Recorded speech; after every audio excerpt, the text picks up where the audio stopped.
You may have seen the title of this video and thought, is it a bad thing that we vilify politicians? Isn't it fair that we vilify politicians because they are the reason for a lot of the bad things that happen, both in the UK and in the world? But are all politicians as bad as we make out? In the UK, we love to moan, whether that's about COVID, whether it's about Brexit, whether it's about being able to get a doctor's appointment or just the weather. Um, and in other countries like America, they're a bit more positive. But when I talk to my friends about politicians, it's always, oh, no. I don't want to talk about politicians. I don't want to talk about politics. It's always so negative. And when you look at the last prime minister that we've had, Margaret Thatcher's mainly remembered for closing all the mines down and sort of being horrible to lots of people who lost their jobs. You've got Tony Blair, who's now seen as a war criminal. Gordon Brown is probably best known for being boring. You've got David Cameron, who's best known for having sex with a pig.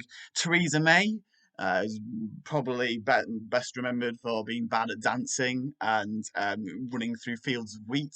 And then you've got Boris Johnson, who, to be fair, is a complete buffoon and a dangerous one at that. Um, and I know a lot of people will think, well, we have a lot of reasons to moan. Inequality in this country is vast. We've got rising inflation. We've got racism rearing its ugly head again. We've got police brutality, sexism, and sexual assault.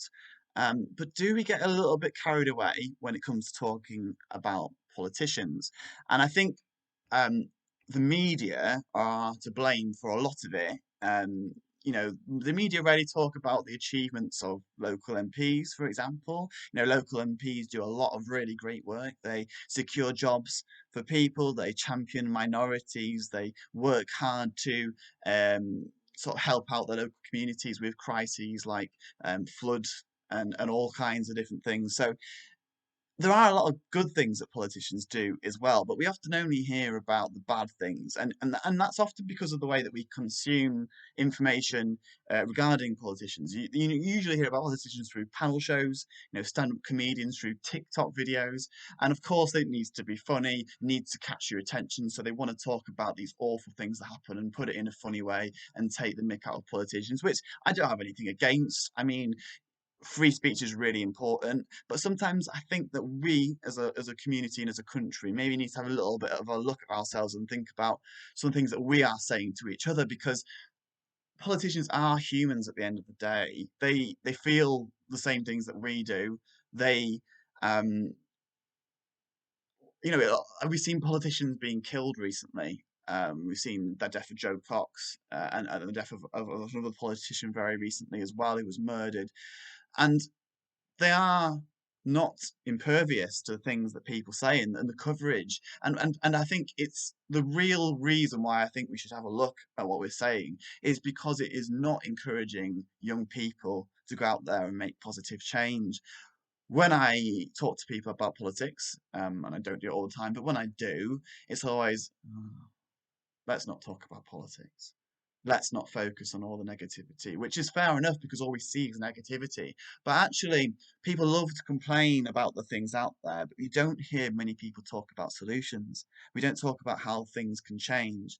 And if we don't do that, things are always going to remain the same. And my real big fear is that when I look at the landscape of British politics, we aren't seeing many rising stars. We aren't seeing any Barack Obamas or anybody like that who's going to make significant changes and improve our society.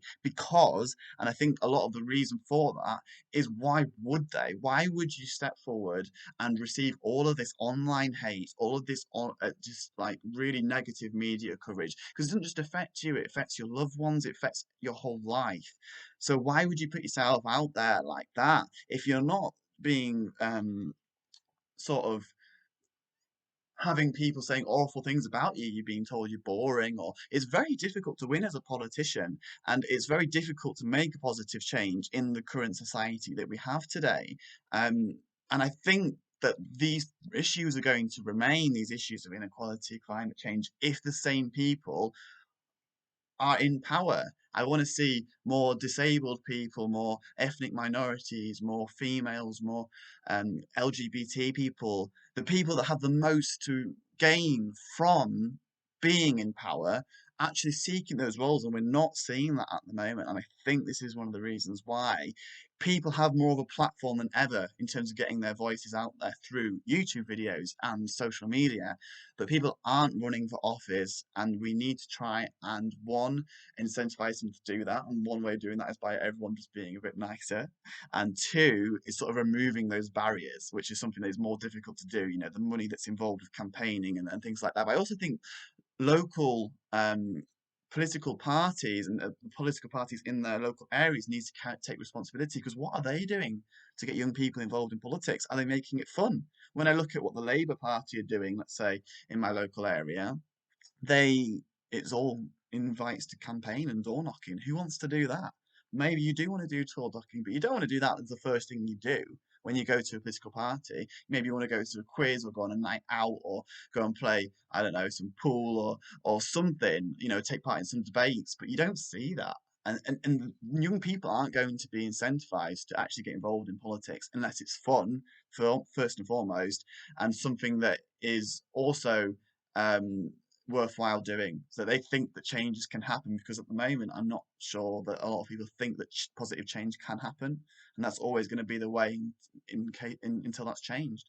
So I would encourage everyone to just have a think about what they're actually saying when they do say things about politicians. I think a lot of politicians, you know, in terms of them having second jobs, taking advantage of the system at the moment, is pretty bad what's going on right now. But just think about when it's always warranted, and yeah, and do maybe get involved in politics if you are someone who wants to see positive change. Maybe look at how you can get involved in politics and seek about bringing that positive change.